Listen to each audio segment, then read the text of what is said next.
Last week, I asked my audience, what's your biggest question about AI adoption?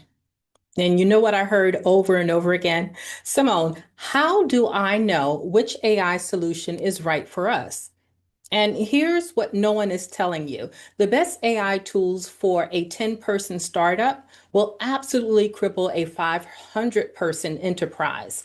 And enterprise solutions, they'll bankrupt startups in the time, money, and focus. So today we're breaking down exactly what works for each stage because there is no one size fits all. You've heard me say that time and time again. And AI advice is killing your adoption strategy if you're thinking that only one platform could just work for everything that we're doing. So let's start with early stage startups. This is where I have lived at for years. Your constraint is simple, very simple.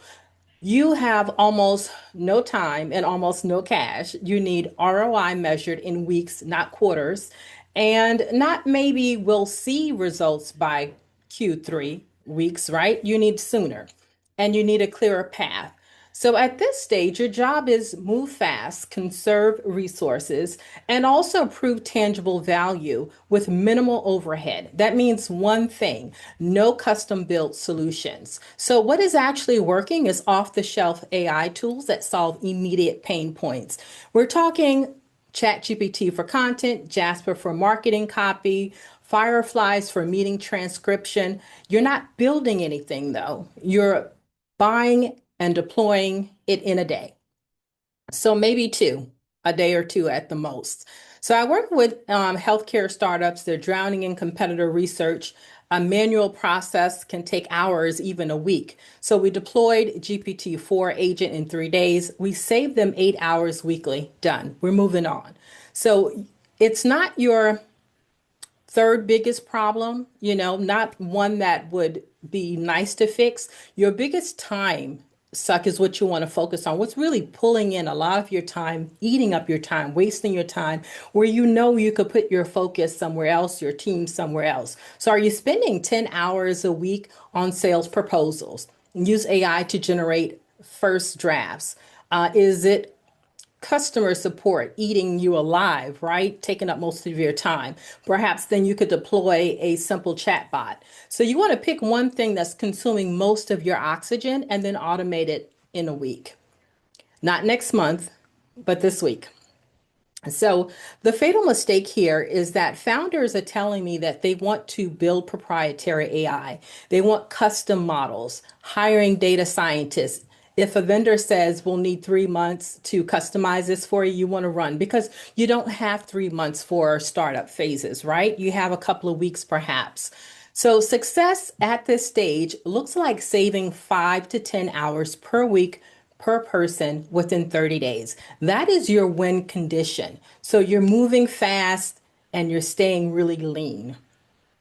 So let's fast forward. You found product market fit, right? You're growing from 50 people to 500 people, and suddenly everything changes. Your constraint isn't speed anymore, it's sustainability. So you need systems that don't break when you scale. What actually works is you first want to look at workflow integration, not point solutions. So you're past the phase where you can duct tape tools together, right? Some of us have several tools. One works for one part of the business, another works for the other part of the business. But you want to think a lot differently in this particular scenario because AI needs to plug into more of your CRM. You want it to be a clean interface, right?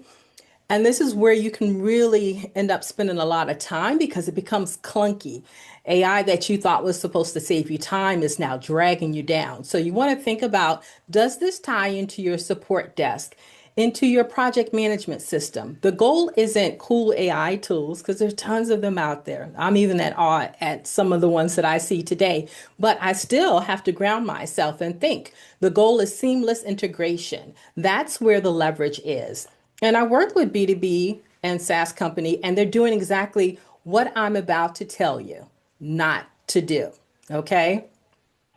They had ChatGPT here, an AI tool there, another tool somewhere else. Their teams were switching back and forth between platforms constantly. So just imagine what that chaos looks like, or if you actually live in that space, right?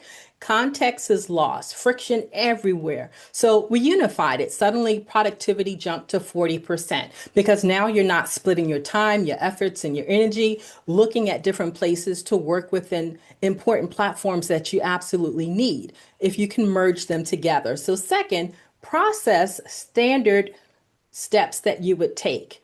AI is then second. And this is really critical for a sales process. If it's chaos, if there's a repeatable pattern, AI will just automate that chaos a lot faster and you'll have expensive chaos. Who wants that? No one wants that. It costs you a lot of time, a lot of money, lots of headaches, migraines. We know that, right? So you want to document your workflow first. Find the repeatable patterns and then layer in AI to scale what actually works. So think about third, team enablement, not replacement.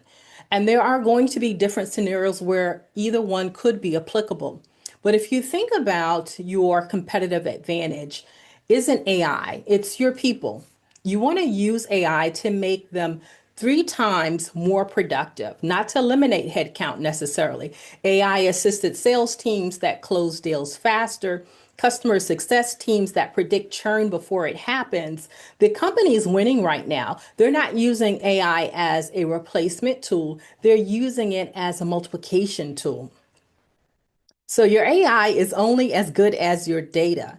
And if your CRM is a mess, garbage data, you know what that means, garbage in, garbage out, right? It's inconsistent fields, it's missing information. Your AI outputs will not be what you need them to be. And we've seen those CRM files when we pull that up, we're trying to help a client or a customer, and we're noticing a phone number is missing, critical information, or an email is missing. So I can't really stress this enough because you want to invest in clean data pipelines now, or you're going to pay for it in worthless AI outputs later. And that's going to be a true pain for you. And this is where most scaling companies, this is where they fail. So success at this stage, you maintain quality while you grow. Your CSAT scores stay high, revenue growth grows with you, right? Growing costs, and your sales team closes 40% faster. So the fatal mistake here is that you're skipping the data foundation. You're buying enterprise grade complexity that you don't need yet. And I've seen that happen time and time over again. This platform does 50 things. Guess what? You don't need 50 of those things. You just need 3 or 4 of those things. So that means that this particular enterprise platform may not be a good fit for your business, or you're chasing every new AI trend instead of solving real bottlenecks. So don't do that, okay? Now, enterprise teams, this is a completely different world. You have established systems, significant data, complex organizational structures, and you need compliance requirements that don't make your head spin. So your constraint isn't speed or systems anymore, it's governance. It is integration and change management. So, what actually works here, and before you start deploying a single AI tool, you need to answer these hard questions. Who approves AI tools? That's one question. What data can be used for training? Okay, your second question. How do you audit AI decisions? Your third question. And then your fourth, and one of the most important questions, what happens when an AI recommendation violates compliance? Right? Because you need answers before you actually put your first pilot into action. You'll spend hours in legal and compliance, and you don't want to do that. So I worked in healthcare enterprise. I know this space. That tried to rush it, AI deployment without governance. And then months later, here we are tied up with compliance issues, audit requirements, and risk management questions that really should have been answered at the very start. So don't repeat that, okay? And then here comes our second phase. We want to roll it out with obsessive measurements. You want to pilot with just one team, measure everything, prove ROI, then scale enterprise AI fails when companies try to boil the ocean, right? Deploy across 50 departments all at one time.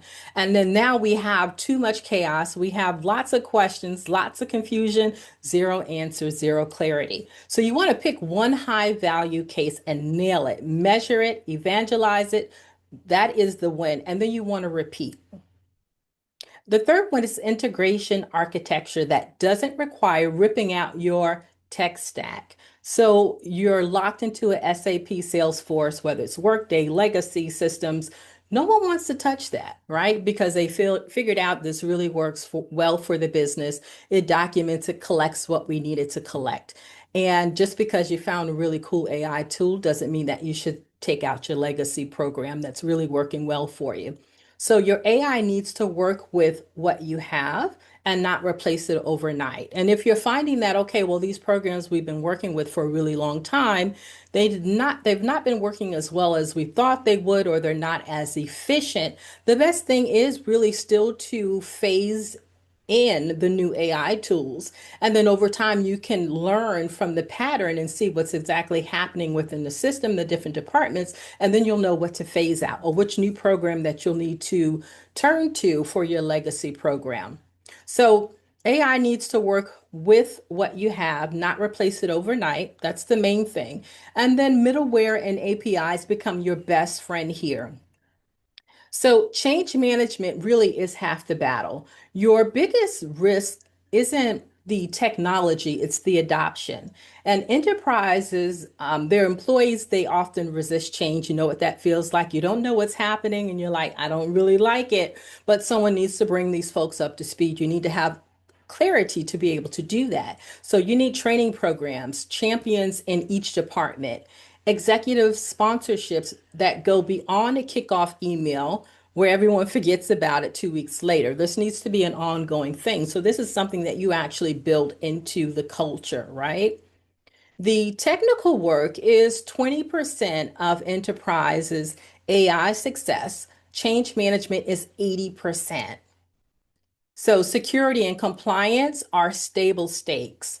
Your AI needs to meet all of them from day one. The GDPR, the SOC, industry specific regulations is what you want to think about. So you want to budget for compliance from the very beginning and don't treat it as an afterthought because then it becomes expensive. Then you also miss the mark in terms of you start evaluating, is this a necessity? It is absolutely a necessity. So you want to make sure that you bake that into your process. And then success at this stage. AI becomes embedded into daily operations across multiple departments. You're measuring impact in millions of dollars. So you have executive champions and dedicated budgets.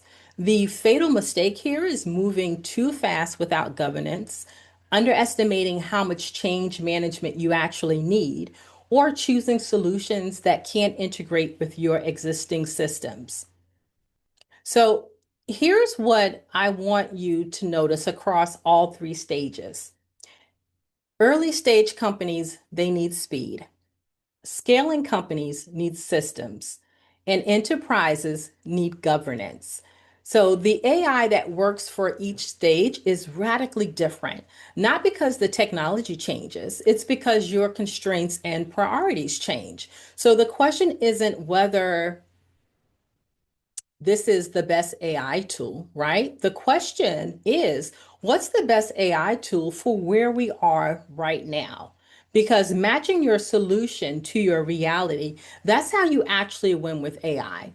Not by chasing shiny tools, which is easy to do, but when you think about it, not by copying Google or Netflix and how they did it, but by understanding exactly where you are and what you actually need. So here's what I want to hear from you. Okay. And tell me where you are in this journey. Are you early stage? Are you scaling or are you enterprise? Because what I also want to know, what's your biggest AI adoption challenge right now? And drop that in the comments for me. I read every single one. And if you receive value from this breakdown, hit subscribe because we're breaking down AI adoption strategies every week here, okay? We want you to understand what this means, the implications, how the change is going to impact you moving forward, okay? So I don't want you to miss out on anything. I want to thank you for being here, and I'll see you in the next one. It's Simone signing off with the Pelly. Take care, folks.